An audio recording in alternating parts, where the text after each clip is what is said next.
Bonjour tout le monde, j'espère que vous allez bien. J'espère que ces petits plans que je vous ai filmés, là j'ai fait que de filmer, tourner autour et filmer plein de petits trucs, vous ont plu. Je suis donc arrivé à Asakusa. Pour ceux qui connaissent, c'est un des endroits les plus touristiques de Tokyo, un des plus jolis temples aussi, qui est vraiment, je sais même pas comment dire en français, j'allais dire je sais même plus comment dire en anglais. Bref. Vous avez compris, j'ai même plus les mots pour dire à quel point c'est joli. C'est extrêmement touristique aussi, il y a beaucoup de monde. Ça enlève pas de la superbe au lieu qui est vraiment très joli. J'ai tout le quartier encore à visiter et à prendre des photos. Moi maintenant, je vais prendre mon temps un petit peu autour d'ici. Les gens qui sont en kimono, etc. Ça fait vraiment très joli. Et ça encore une fois, c'est comme en Corée, le fait qu'il y ait pas mal de gens et tout, que ce soit normal que les gens se promènent avec des habits traditionnels dans les lieux traditionnels, ça permet de garder de l'authenticité et de la beauté au lieu, c'est magnifique. Il est temps pour moi de faire quelques photos maintenant que j'ai fait mes vidéos. On n'a pas un ciel de fou, mais bon, il y a toujours moyen de faire 2-3 photos sympas, je pense. J'en ai déjà fait une ou deux à la volée, parce que je voulais pas louper l'occasion. J'ai pu avoir pas mal d'opportunités pour des photos ici et là, surtout avec des portraits un petit peu rapprochés. J'ai essayé de me mettre au 35 mm, histoire d'avoir quelque chose d'un petit peu plus documentaire. Et là, je suis dans la rue commerçante, parce que moi, je suis arrivé sur le côté, je suis pas arrivé par là. Je vais juste le faire, histoire de voir ce qu'il y a, histoire de regarder un peu ce qu'il y a autour. Et ensuite, on va aller derrière et trouver un truc à manger aussi, parce que normalement, je dois avoir une adresse pas loin qui est plutôt sympa. Oh, là, un joli Yashika compact point and shoot qui est sympa. C'est l'argentique, hein, pour ceux qui connaissent pas. Ça coûte un peu plus cher ici, apparemment, mais il y a des choses, si jamais vous voulez absolument les avoir en termes de jouets, de petits souvenirs, normalement, vous devriez tout pouvoir trouver ici. Asakusa, voilà, c'est ça. Je me rappelle plus comment ça s'appelait.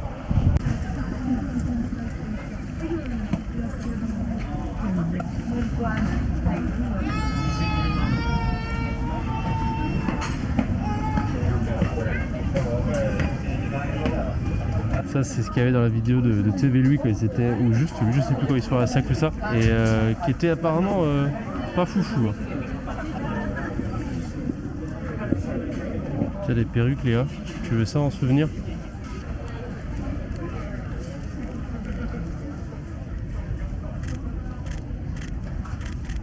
Bon, par contre, je comprends pas. Hein. J'essaie de marcher à gauche, personne qui marche à gauche.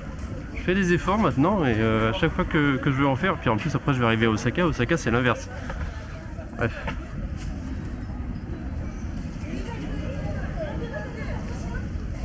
Vous avez plein de petites friandises comme ça, qui sont des trucs frits. Vous avez, c'est pas exactement pareil, mais vous avez presque l'équivalent dans les 7-Eleven, qui sont pour 3 fois moins cher. C'est typiquement genre de truc, allez dans un 7-Eleven et prenez la friture comme vous pouvez trouver, c'est déjà incroyable.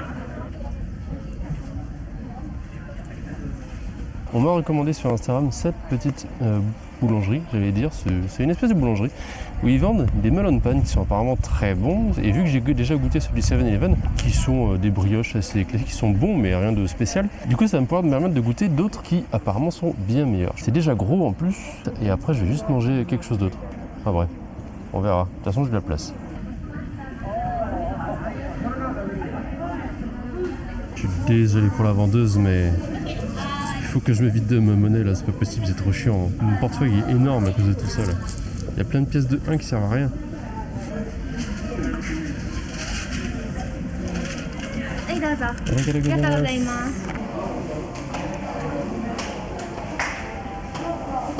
Et ben voilà ce petit melon pan, j'espère qu'il va être aussi bon que comment on me l'a vendu. Hein. En tout cas, ce qui est bien, c'est qu'il est tout chaud, c'est à 250 yens, ça fait 2 €, 1,90 €, un truc comme ça. Il est bien croustillant au-dessus. Encore une fois, ça n'a pas le goût de melon. C'est bien meilleur que 7-Eleven. C'est croquant. Il y a un goût un petit peu de pain, j'ai envie de dire, un peu plus prononcé. Ah, c'est bon. Et les fameuses boutiques de katana. Je sais pas si c'est des trucs fake ou quoi ça. Qui, il me semble, étaient à la forme, si je dis pas de bêtises, de la famille qui les possédait ou un truc du genre. Là, c'est des vieux souvenirs. Je sais pas du tout si c'est vrai, donc n'écoutez pas au cas où. Même stylé les statues au Japon. Hein.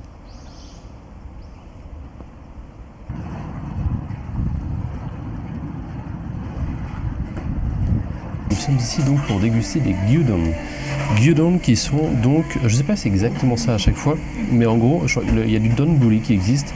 Les gyudon, ici, ça va être du bœuf, il me semble, des fines tranches de bœuf avec du riz. Et tout ça posé dessus, avec ici en plus, c'est la spécialité on va dire de la saison peut-être, du bambou. Il y a une sauce sésame piquante etc. que je vais mélanger. J'ai pris en extra un œuf qu'il faut que je casse moi-même. Et ensuite je le rajouterai dessus je pense. Il faut savoir que les japonais sont des boss pour casser les œufs. Parce que dans plein de restaurants, ils en ont où vous pouvez directement les casser et les ajouter à votre repas. Ici, on est encore une fois dans un espèce de fast-food japonais. Donc, tu es servi très très vite en quelques minutes avec que des plats typiquement japonais, ce qui permet de goûter les choses pour pas trop cher. Et ici, typiquement, j'ai pris le plat ici, qui est un plat qui coûte un peu plus cher que les autres, avec des extras. Donc la soupe miso et l'œuf. Et j'en ai pour 4,93€. Autant vous dire qu'on peut se nourrir pour pas grand chose. Bon, et bah écoutez, bon appétit.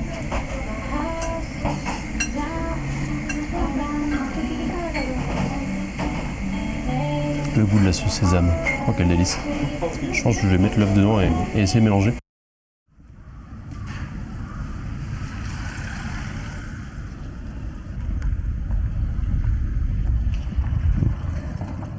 Peut-être que certains d'entre vous ne le savent pas, mais quelque chose de très connu au Japon, c'est que les enfants commencent très tôt à rentrer et aller à l'école tout seuls. J'en vois plein dans toutes les rues, il y en a un avec son petit sac fluorescent derrière moi.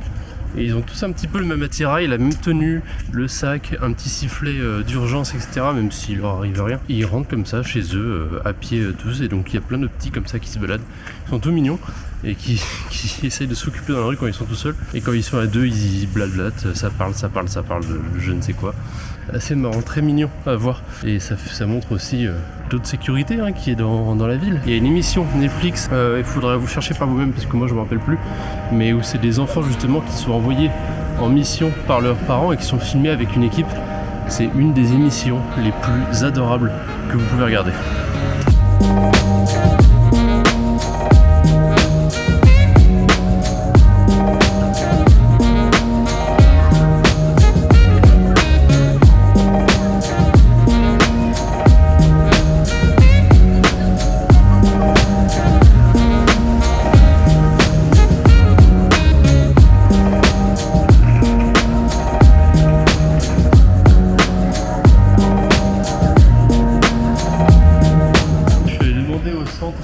D'information de la station. Normalement, elle m'a dit que je descende ici. Donc ça devrait être là, mais j'ai l'impression d'aller sur des lignes de métro. C'est pour ça que je me disais c'est bizarre. Ah, ça doit être ça. Ben, on va aller là, on va voir ce que ça va donner. Pour l'instant, ça ressemble pas du tout à ce que j'avais en tête. Oh, encore toutes les fritures et tempura et tout, la sculpturie. Mais c'est juste un supermarché pour l'instant. Où est-ce que je suis? Je comprends pas. Ah bah nous y voilà. C'était bien caché au final. Alors par contre, il y a beaucoup de choses qui sont fermées, j'ai l'impression. Mais c'est exactement ce que je cherchais là. Ah ouais, ça fait vraiment Hong Kong et tout, vieilles années. Là, c'est ce que j'aime. Ah oui, des petites ambiances sympas. Il y a beaucoup de choses qui sont fermées malheureusement. Il y a des fuites d'eau. Mais on va faire un petit tour ici, ça a l'air sympa. Jamais vu un ventilo avec autant de poussière.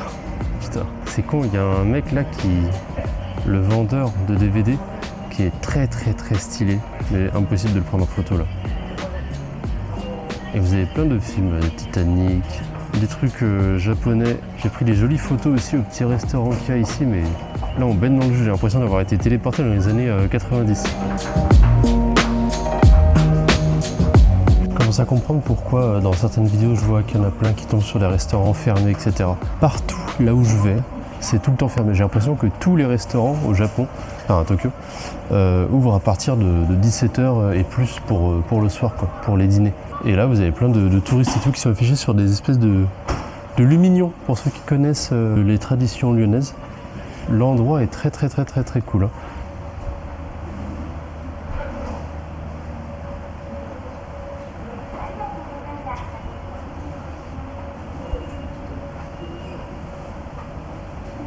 Le meilleur des Spider-Man, le meilleur film de super-héros que vous pourrez voir de toute votre vie. Voilà, c'est celui-là.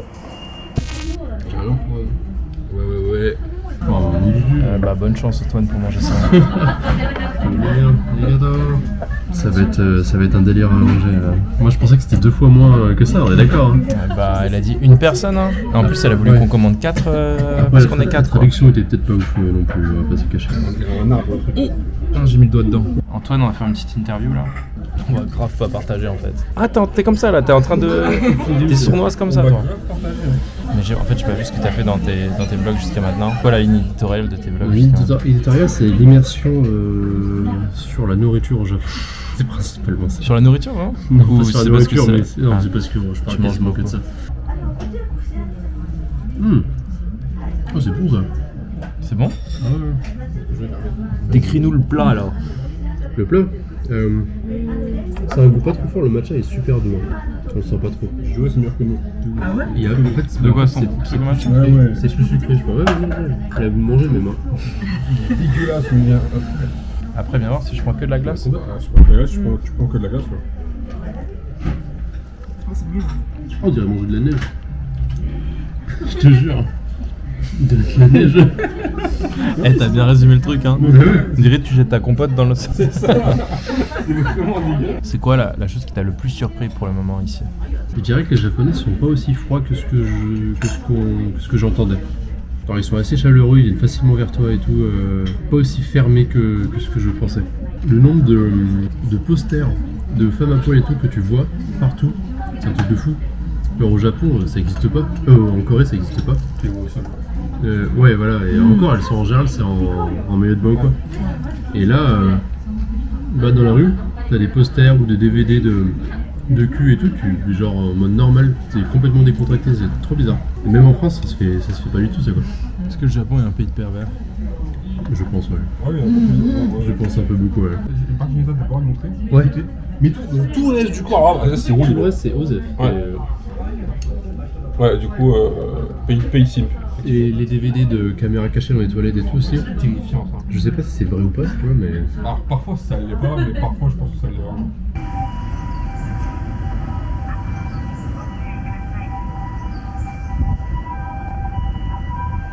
Ouais, je vous ai pas dit, je suis avec. Bonjour. Yanis et Wendy qui sont juste derrière. Il y avait Théo juste avant, de toute façon, vous l'avez vu dans l'interview de Théo. Putain, ouais. À chaque fois que je parle, il y a des trucs, il y a du son, je c'est portable.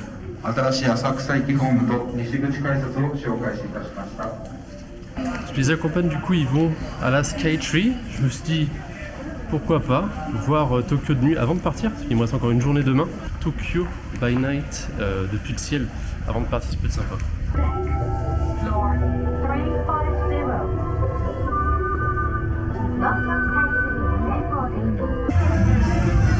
C'est quoi ça?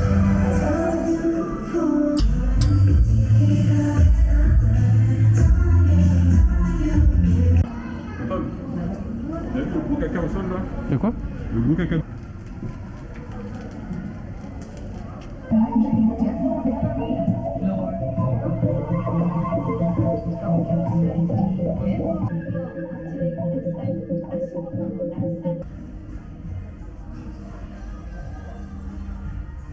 Bon, on arrive dans les 450 mètres de la Tokyo Tree.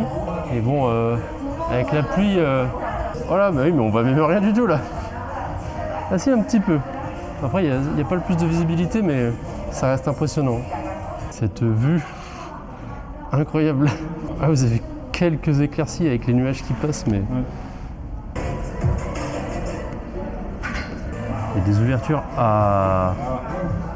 Voilà. Non, ça reste impressionnant, ça reste vraiment cool à voir. Mais à faire quand il fait beau, c'est mieux. Putain, ouf.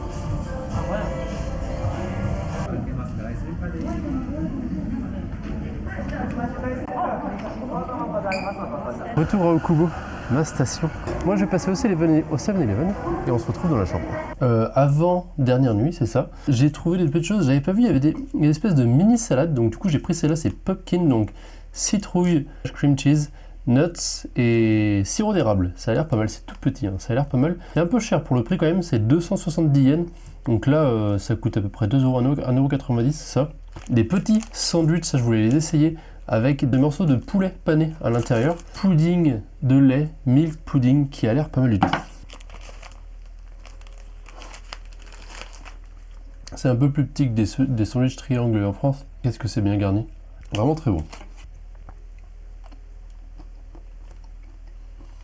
Qu'est-ce que c'est bon. Oh, le cream cheese, j'ai l'impression de manger un dessert.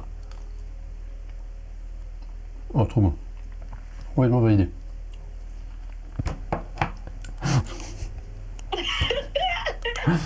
Dernier produit. Je rigole parce que je suis au téléphone avec quelqu'un. Donc un pudding au lait qui a l'air pas mal. C'est assez dense, assez condensé. Oh mais... Ah, c'est bon, c'est doux encore. À l'intérieur, il y a du... espèce de petite crème caramel. Je sais jamais comment décrire un pudding. Vous savez, c'est comme une espèce de flan, comme un peu une crème brûlée. Trop bon avec une espèce de chantilly comme vous avez sur les liégeois. Avec un petit peu d'espèce de crème caramel. Histoire de clôturer cette vidéo, ça va être nickel. Bref, moi je vous dis à demain. Pensez bien à vous abonner. Moi je vous retrouve demain pour une nouvelle vidéo. C'était Antoine pour Photopia. Ciao.